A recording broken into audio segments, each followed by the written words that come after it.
Making news this hour, a father stands convicted of killing his wife, son, and a friend on a holiday normally reserved for celebrating. Clifford Brewer's triple murder trial in Livingston County is finished. I'm Tyler Lopez. And I'm Amber Kriska. The jury deliberated for less than 3 hours, and they say Brewer is guilty in a Christmas Day shooting in 2019 that killed 3 people. Jon Schoenheider has been following this trial throughout, all the way dating back to last week in Livingston County. He is live for us this afternoon in Pontiac. And John, you just had a chance to talk with attorneys to get their reaction to these verdicts.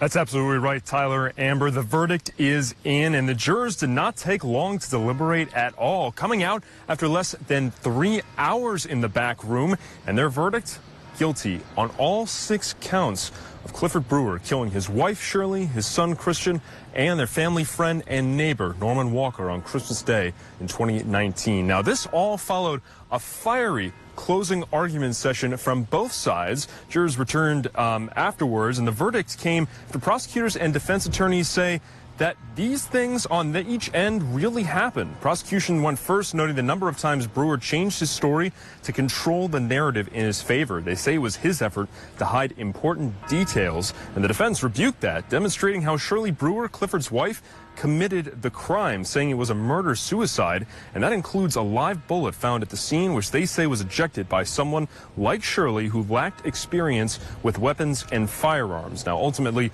jurors rejected the defense's claims and convicted Brewer.